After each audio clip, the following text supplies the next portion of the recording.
বাড়িতে গিয়ে খুব জানা হইলো আম ভর্তা খাইতাম পালমারে গাছে উঠে গেলাম উঠে আম কয়টা ফাড়ি নিলাম। আসসালামু আলাইকুম এভরিওয়ান, কে খবর?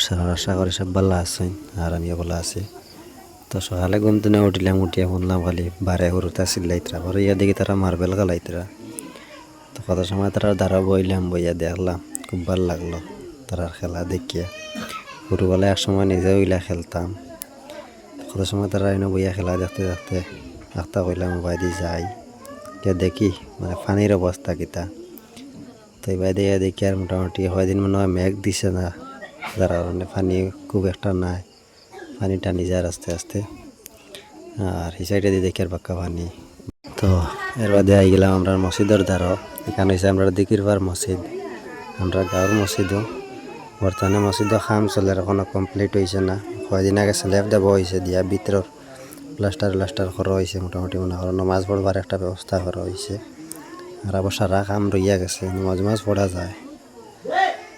তো মসজিদের কিন্তু আইলাম ডাইরেক্ট পাড়ে, তাই একটাও জানা হইলো আম খাইতাম।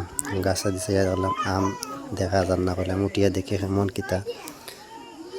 তো গাছে উঠিয়া দেখি মানে আমৰ ফাড়া, মানে অন হয়তো সারা আম রয়েছে, ফাতায় ঘুরি লিছে, মানে বেজানো আম রয়েছে আবো গাছও।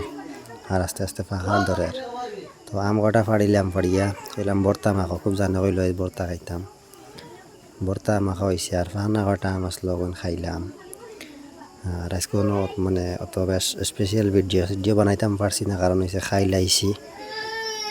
বাড়িতে ইয়া কিছু বুড়া লাগে, যার কারণে আজ বার হয়েছি না বেশ করতে। আর আজকের ভিডিওটা অনেক শেষ করলাম। কেমন লাগলো ভিডিওটা অবশ্যই কমেন্টটা হইয়া যাইবা।